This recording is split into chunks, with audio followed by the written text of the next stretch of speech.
Good morning! You join me at the wheel of my Thunderbird, heading down to the Goodwood Motor Circuit for one of their Goodwood Breakfast Club meetings. If you're not familiar with the Goodwood Breakfast Club, there are just a handful of these meetings a year, each with a different theme. This meet's theme is all about celebrating the past 75 years of Goodwood, so there'll be quite the mix of cars in attendance today. It's completely free to attend whether you're bringing a car or not. You do still need to acquire a ticket to attend, and if you wish to display a vehicle, you do need to register it on the website. We're not far from the circuit now, so I'll catch up with you once I'm parked up.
So I'm all parked up on the circuit itself next to this fine example of a Porsche 911.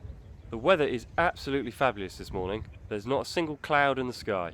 There'll be a huge turnout of cars and people, so I'm quite looking forward to seeing what we can find here at the historic motor circuit on this simply glorious morning.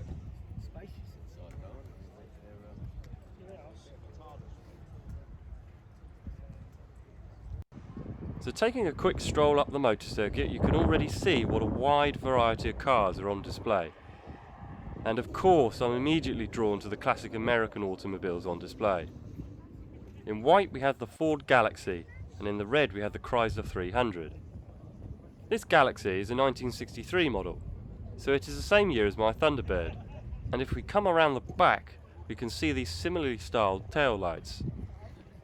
This was a styling cue regularly found on all Ford models up to 1963, seen on Falcons, Fairlane, Galaxies and the Thunderbird, getting more elaborate and defined as you move up the price ladder. I think this is what Ford refers to as the Galaxy two-door hardtop, as you can see the long sloped pillarless roofline, whereas the two-door and the four-door Galaxy sedans had a much more upright roof design with framed doors. Let's take a closer look at this Chrysler 300. This is a 1965 model, and it's actually quite easy to tell the different model years apart. A lot of American cars from this era went through significant year-on-year design changes, and the Chrysler 300 is a great example of that, with the 64 and the 65 and the 66 models all looking drastically different from each other. I personally think Chrysler had some of the most modern looking cars of the time. They really pushed on with the low and long styling, with sharp angles and hard lines, trying to represent speed and power.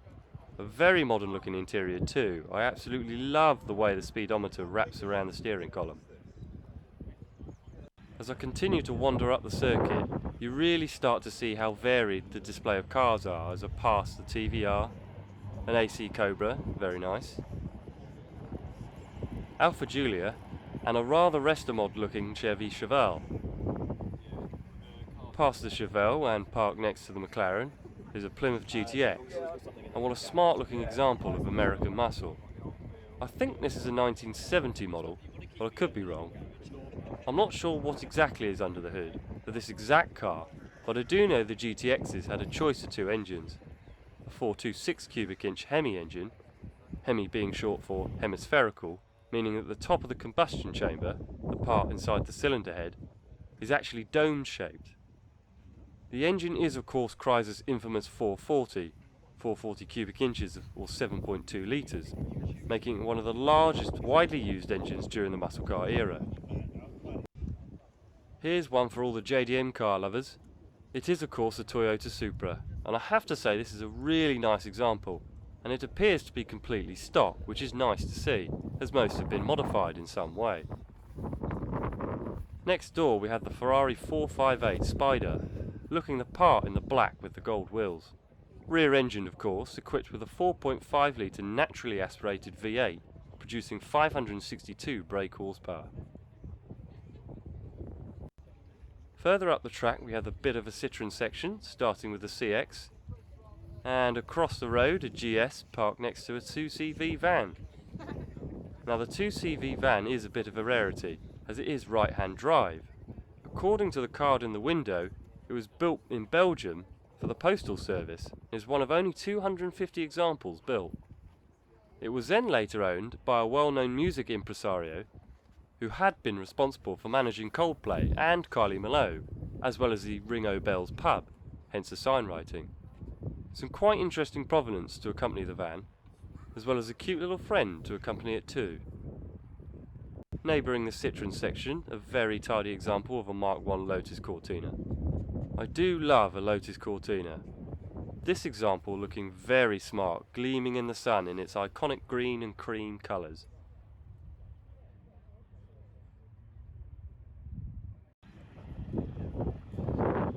And in the black and white is a car I don't recognise at all. Apparently this is a Reliance Sabre 4, which I've never knew existed until now. They're pretty rare cars, but this particular car is even rarer, as it's an ex-works rally car, prepared by the Reliant Competition Department, who rallied it between the back end of 1962 and early 1963. What a unique car! This is what I love about the Goodwood Breakfast Club. You never know what you may come across.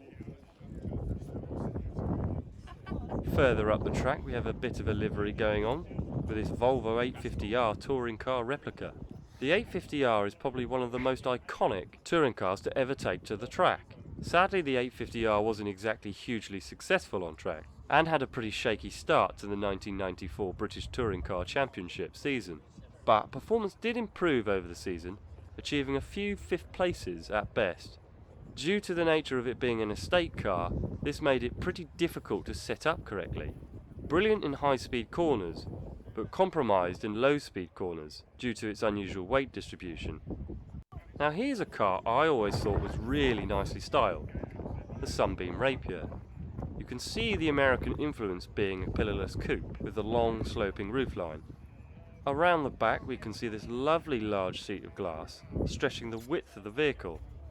The styling very closely resembles very early Plymouth Barracudas, which would make a lot of sense as Sunbeam was part of the Roots group, which was taken over by Chrysler during the mid-60s, Chrysler of course owning the Plymouth brand.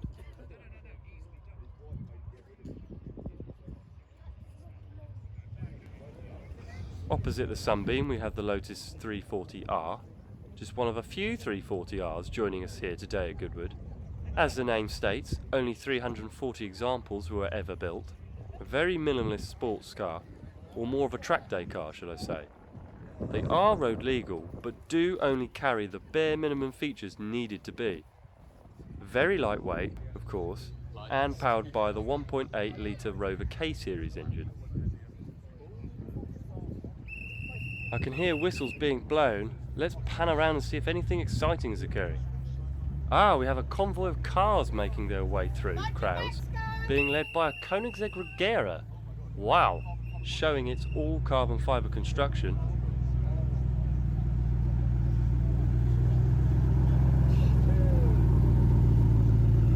It's followed by the Caterham, and wow, a Ferrari SP2 Monza, a very unique supercar.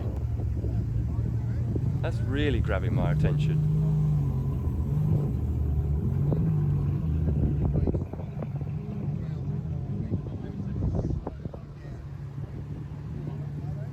A Honda NSX. I believe that's the one that overtook me on the way here. A rather interestingly coloured Bentley. A BMW Z1. I think this is a Porsche 930. Not entirely sure.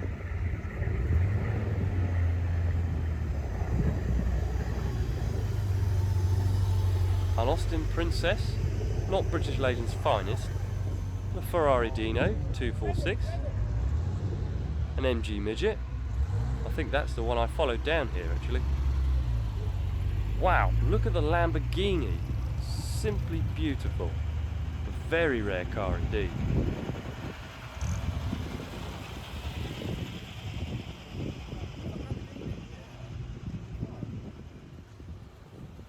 The Rolls elegantly wafting along, so unbelievably quiet. And a Mitsubishi Charisma to finish of all things. Continuing my track walk, we have a bit of a blue theme, starting with the Caterham, the MG Midget, and a Ferrari F12 TDF. Very nice. Moving from blue to red, we have the Alfa Romeo SV. I have come across this car a handful of times before. I think I've seen it at some of the Brooklands meets I go to. SV stands for Sprint Zagato and is also known as the ES-30, standing for Experimental Sports Car 3 litre. They were built in limited numbers between 1989 and 1991 and was the product of a partnership between Zagato, Alfa and Fiat. The idea was to try and revive Alfa's sporting heritage after Alfa was taken over by Fiat. Mechanically, the car was based off the Alfa Romeo 75, but the styling, as you can see, was pretty unique. A few more arrivals just parking up. Keeping on the Alfa theme, there's a 4C joining the lineup.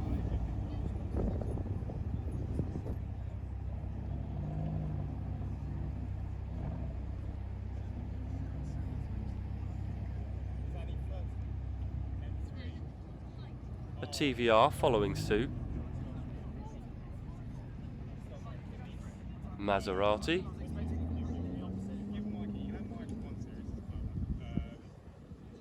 An MGB, or an MGC actually, and a BMW E30 M3. Now that's one for the BMW fanatics. That's really smart. Might get a closer look at that later. A pair of matching E-types rolling in down the circuit. I have to say, if I was to own an E-type, it would have to be a soft top. I do personally find the proportions look much better with the soft top.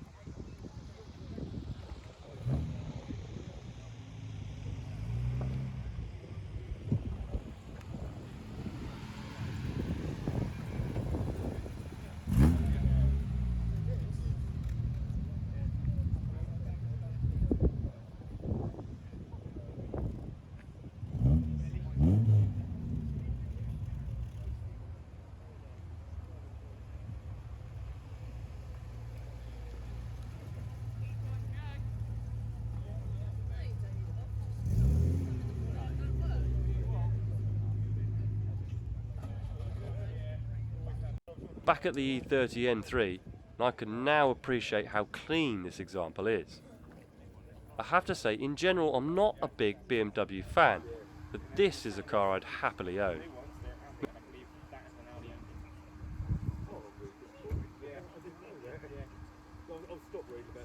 Moving back down the track, we come across this supercar duo, a Lamborghini Huracan Performante and a Porsche Carrera GT. I'm going to take a closer look at this Carrera GT, as I've seen far less of these than the Lambo. Not that either are a common sight. Rear-engined, of course, as is the way with most Porsches, powered by a 603 brake horsepower V10. Now I do love this interior, quite striking, as should all supercar interiors be. Particularly liking the colour, which sets it apart from the silver. Oh, and there's a 4x4 Fiat Panda, putting that four-wheel drive to use in some very extreme off-roading.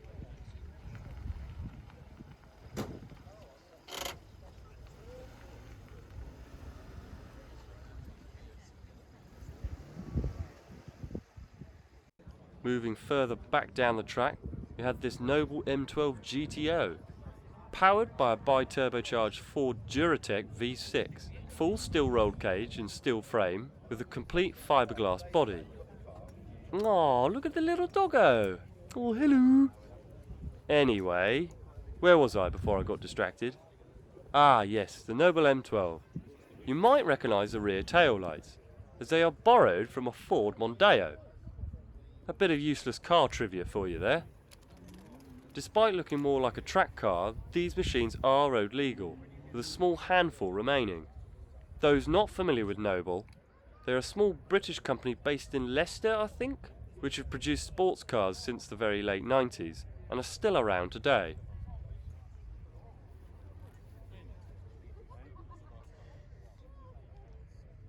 As an owner of a Mark 1 MX-5 myself, I feel it's mandatory to check out a fellow MX-5.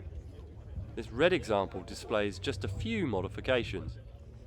We have the bolt-on arches, chin spoiler, square headlights giving a lower, sleeker look.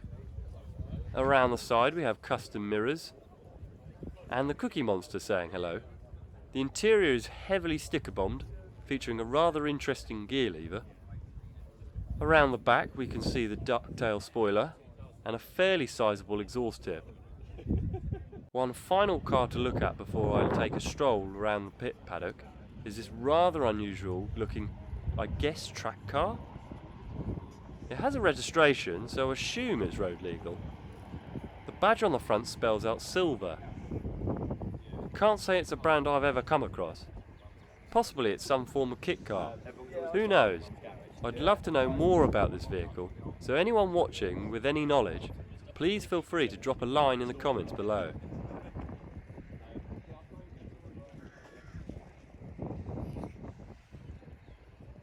As I move off the circuit, I find myself presented with this simply stunning and quite rare Italian GT cruiser.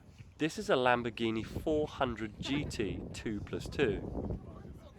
A simply beautiful piece of late 60s Italian engineering. Only 224 were ever built between the years of 1966 to 1968, making this a very rare vehicle. Powered, I believe, by a 3.9 litre V12, supposedly rated at 315 brake horsepower, so it has the performance to match its good looks. Now making my way into the paddock area, there are a whole host of other cars to see. The first car to catch my eye in the paddock area is this Vauxhall Chevette, based on General Motors' T platform, which was GM's first attempt at making a compact car, or at least compact by European standards. The Chevette was a pretty successful car in the UK, and at one point was the UK's best-selling hatchback. However, this isn't just a regular Chevette. This is a Chevette HS, meaning you get a 2.2 litre 16-valve engine coupled to a 5-speed box, uprated suspension and brakes, as well as wide alloys, a few additions to the bodywork, and some extra instrumentation. I don't imagine there are that many examples of the HS model on UK roads today, so it's great to see. We have a very tidy example of a Ford Sierra Cosworth gleaming in the sun, and there of course is its infamous whale tail spoiler. Now here's a car that nobody has ever probably heard of. This is a Secma F16. Secma is a small independent French company, and this is their flagship model, powered mostly by Renault engines, producing just over 100 horsepower. I think the newer F16s use the turbocharged THP engine from Peugeot, which is a little more powerful, but the key detail here is that these cars are super light. They weigh somewhere roughly between 500 to 600 kilos, so no need to be concerned about having little power. Further down we have a rather handsome pair of Minis. On the right we have the aptly named the Smurf, a very smart looking Mini Clubman estate featuring a few tasteful modifications. And on the left of the Smurf we have Garfield, another very smart example, this time of a Mini Cooper. And there's our furry friend on the dash watching everyone who passes by. As I move around the paddock area, I am of course drawn to anything American, so it's naturally impossible for me to ignore this Chevy Bel Air.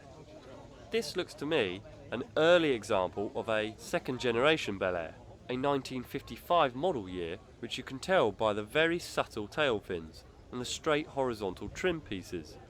For 1956 the trim tended to curve downwards towards the bumper, and by 1957 the car had quite defined tail fins, forming the shape that we mostly associate with the Chevy Bel Air. For 1958 the car was heavily redesigned, which became the third generation of the Bel Air. I thought I could hear an engine starting. I thought I'd come over and capture the pair of Ferraris departing.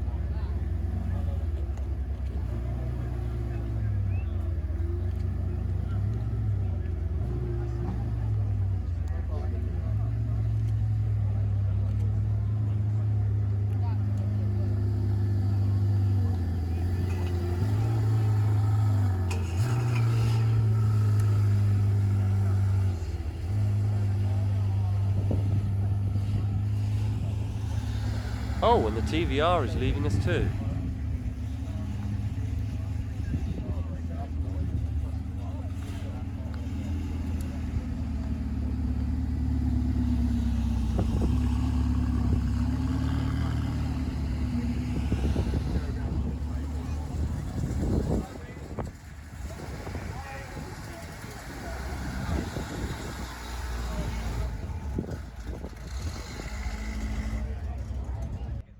Now let's see if there's any excitement happening on the Goodwood skid pan today.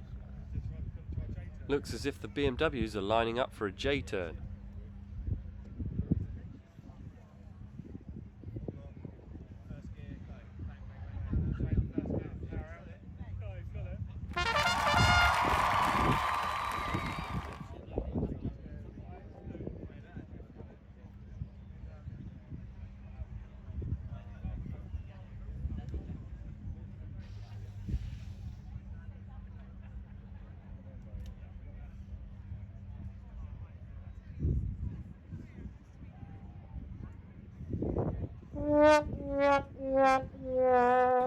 Heading back on track now, and you can really see the crowd has picked up. Breakfast Club is certainly in full swing. The Austin Healey trying to navigate the crowds, sounding very sweet, I must say.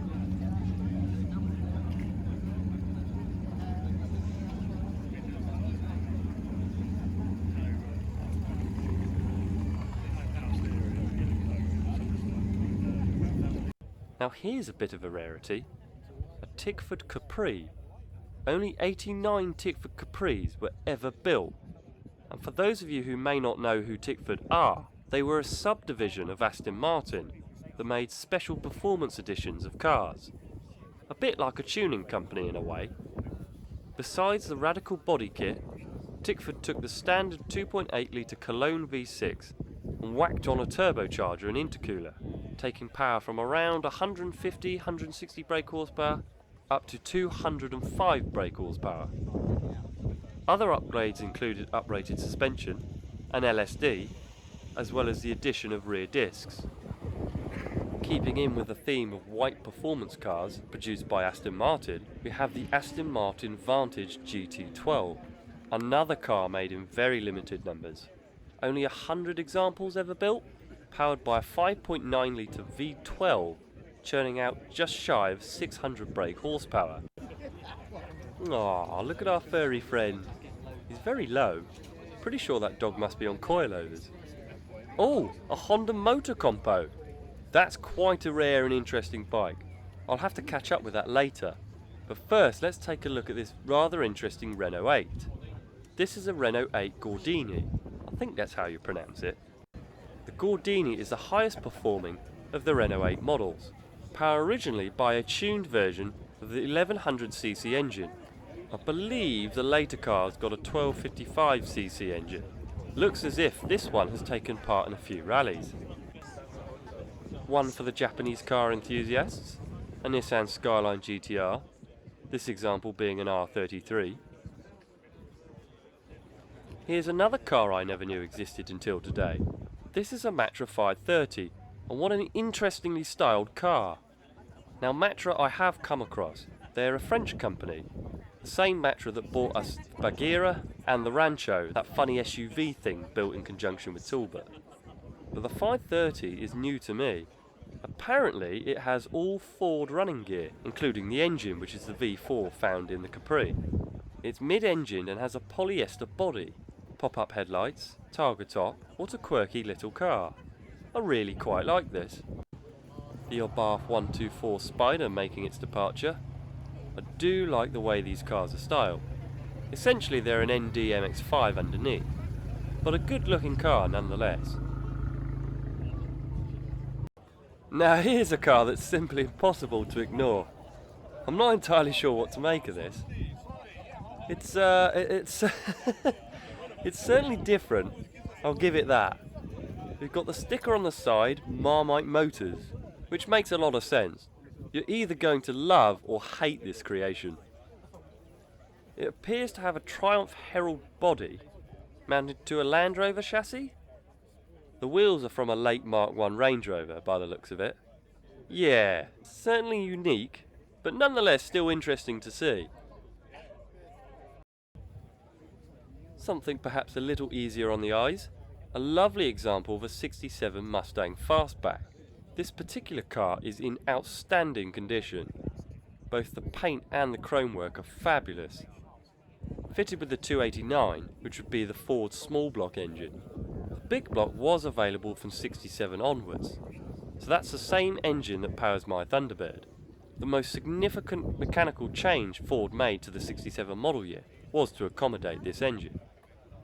I have to admit, I'm not particularly a big Porsche fan, but credit where credit's due, this is a very special vehicle. What you are looking at is a very rare 1987 Porsche 930 Turbo SE, powered by a 3.3 litre turbocharged power plant, producing 330 brake horsepower, coupled to a 4-speed box which will launch you from 0 to 60 in 5.1 seconds. Rather fast for a car from the late 80s. The Turbo SE of course comes with the SE body kit, which provides that unique look. Very rare, very special, fantastic to see. My time here at Goodwood is drawing to a close, but this stunning pair of Aston Martin DB6s will make a great ending to the video. We have the blue hardtop model and the red Volante model, which was the name given to the soft top variant of the DB6. Both in superb condition, real gentlemen's cars, certainly the finer end of British motoring. Built between the years of 1965 to 1970, featuring improved aerodynamics over the DB5. The Volante body style was introduced in 1966 and only 140 were built, making this a very rare car. Turns out I haven't quite finished. I've managed to catch up with the Honda Motor Compo. Now my knowledge of bikes, or in this case scooters technically, is pretty terrible, but I do know what this unique little machine is. It's a 50cc scooter sold by Honda between 1981 and 1983. It is designed to fold away into a rectangle and can be stored in the boot of Honda subcompact cars such as the Honda City or Honda Today. Often referred to as the trunk bike, and it's the smallest bike ever produced by Honda. Well, that concludes my morning at the Goodwood Breakfast Club. I hope you enjoyed the video and some of the cars that I picked out.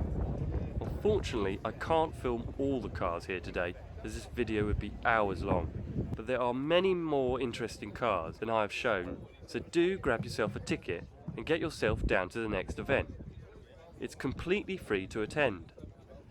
The car of the show for me has to be the Lamborghini 400 GT. In my eyes, it's a very pretty car. Absolutely love the 60s Italian GT car look. Do check out my Instagram for highlights of some of the shows I attend and see where I take the T-Bird next. Thanks for watching, and I hope to see you next time.